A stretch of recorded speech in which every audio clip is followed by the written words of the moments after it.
Squeaky Tree family. It is so cold outside. Good morning. We need to feed the cows. We need to milk the cows, feed the animals. We hope you guys are having a good day. Check out my new milking table.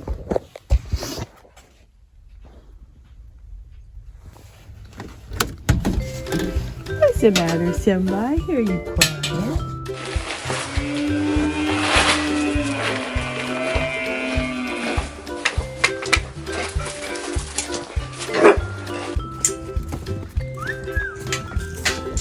Yeah, what? Girl, you looking good. He's funny, you guys. Real funny. Alright, so he built me that table in like 2 seconds. It was amazing. He's like, yes, I have this idea on a table by the sink. And so we can strain milk and everything down here. And then 2 seconds later, I came down and it was built. Hey, Puddin'. Will you get in there? Excuse me, ma'am. Come on. Puddin', come on. Puddin'. Stop playing with me. She has a little attitude because we didn't give her any alfalfa last night. So she's telling us all about it. Cookie, what's your door? Whoa, baby, that wind. Woo, look at that. It's 37 degrees. But boy, with that wind. Shoo, shoo, shoo. Why are you making so much noise this morning?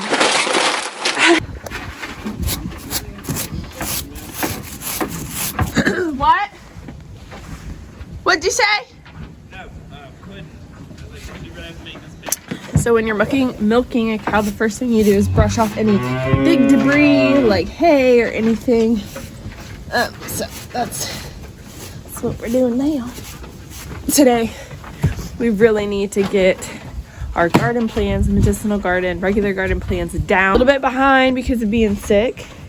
But look, we gonna catch up. It's gonna be alright. It's gonna be alright. Yeah, she's definitely in a mood. Because she told me you didn't give her nothing last night. You didn't give her no alfalfa.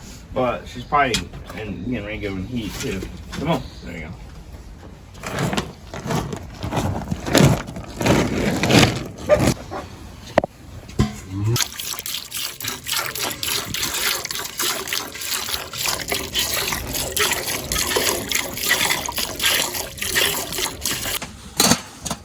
Oh, Pepper. What you doing, girly girl? That's our vicious farm dog. Oh, Pepper. So Nathaniel just said that with the wind chill, it's 28 degrees. Look at her. She's on the hunt. See what she does. So I know for a lot of you guys it's not bad. It does get colder than that around here.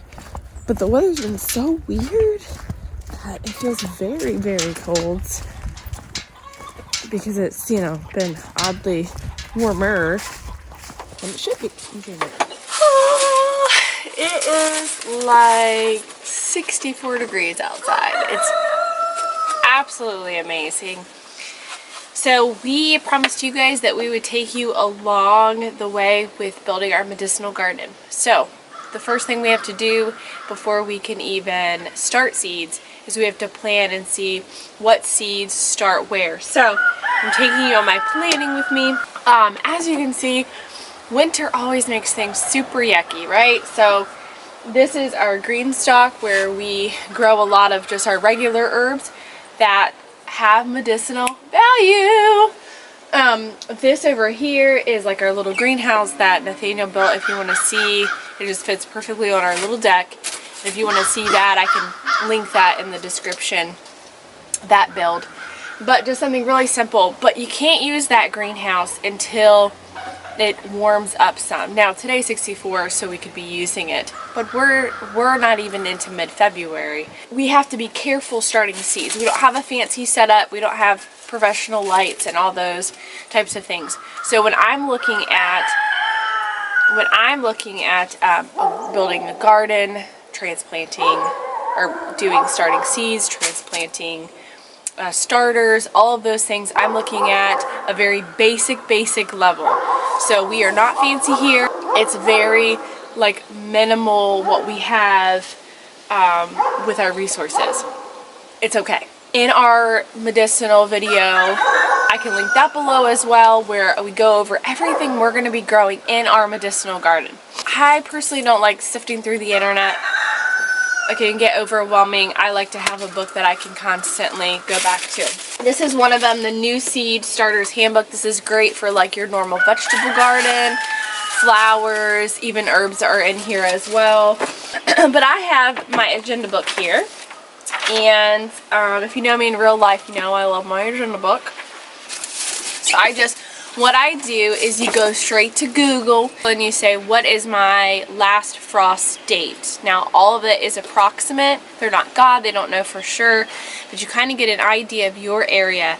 So you would do your city and your state, and it would give you a roundabout. So for us, it says April 22nd, right? So that would mean that we are, so let's go to February. Right here, Saturday the 11th. We're 10 weeks until we can start planting in the actual ground. You have a couple decisions you can make for your medicinal herbs as well as your normal garden. A lot of things you can direct seed. Now, it will take longer to maturity because you haven't started them weeks in advance, but also if you don't have the, Chloe, come here. If you don't have the proper lighting, if you don't have the proper greenhouse with heating, then you might lose those starts anyways. Also, if you have, like we have an Amish nursery around us that does the plants already for a good deal, a good price. So if you have a place like that, Tractor Supply and all of that is going to be too expensive. Okay, it's not going to be, unless you're doing a very small garden.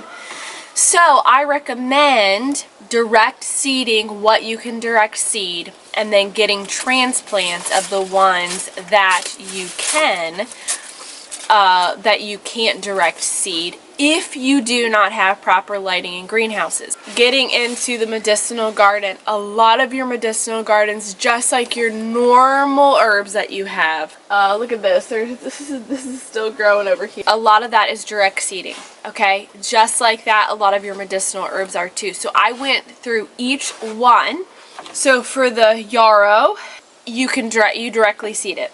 The chamomile, two different ways people pronounce it, direct seed. The echinacea, direct seed. The feverfew, direct seed. If somebody else does something different that's viewing, go ahead and comment below. Let us know what you do. We would love to hear that. Your normal herbs like your basil, your parsley, your thyme, your coriander, all of that, direct seed. Now, your chicory, your yarrow, your calendula, your marshmallow, your lavender, a lot of those have the option of direct seeding or have the option of starting first. So chicory, 5 to 6 weeks before you would plant it into the ground, so before your frost date. So for us, it would be April 22nd. We could plant it, you know, let's just say April 23rd we would plant it in the ground because the 22nd is the last frost date, let's just say. So that would mean March 11th, we would start our seeds, which would be 6 weeks away from the 22nd of April. We would plant our seeds in little starters, okay? And then they would be ready to plant into the ground.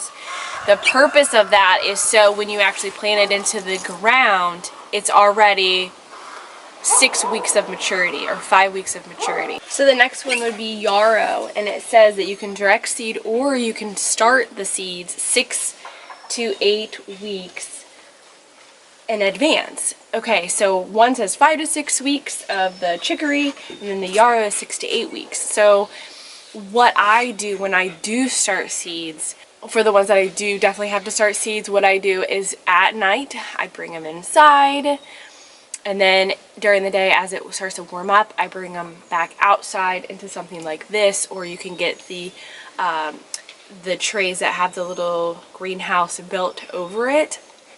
Those do work well, and so I will be doing that for one of them, and we'll get into that.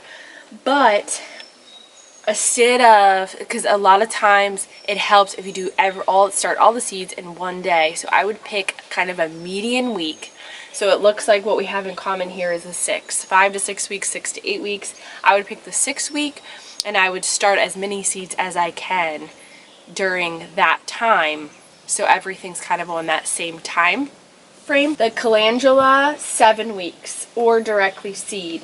If you started at week 6, just kind of eyeball it. Is it ready to go into the ground? Is it not ready to go into the ground? I'm going to say it's going to be, since you can direct seed it. So I would just go ahead and plant it into the ground. Marshmallow, 3 to 4 weeks, or you can direct seed it. And so the ones that are lesser, you're not going to want to put in the tray too early, because then it could get laggy, you know, and it could be overgrown and not have enough nutrients and sunlight and everything. So anyways, so those are the herbs that are in here that we went over.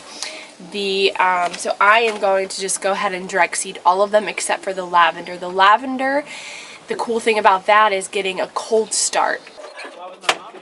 She's dropping off the rest of the pizza.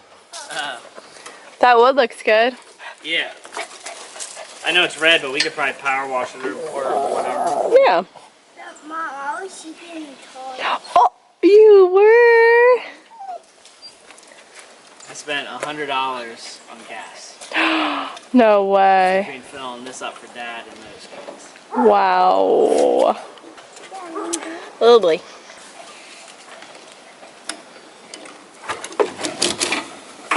Got it.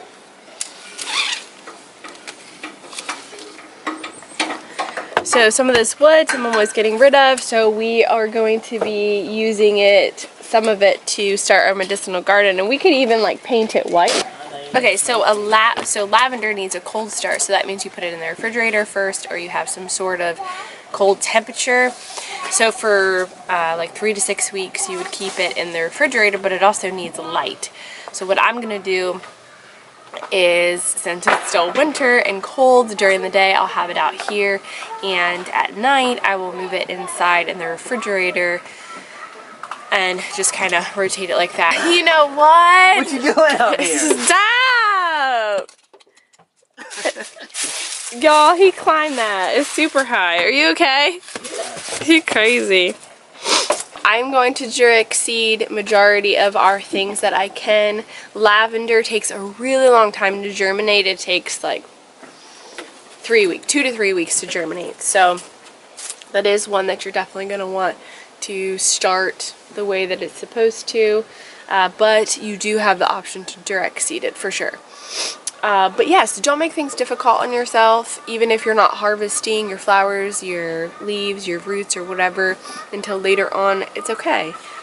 So for those of you who are not going to do a medicinal garden, but you're still following along, pretty soon at the end of February, beginning of March, I'm going to do an essential oils order and go through that with you of these herbs that you can buy. And I have a place that has really good prices, but they're really, really organic and wild herbs. So this, our friends just got us, Essential Oils Ancient Medicine, and it is so good, and it breaks it down really, really well.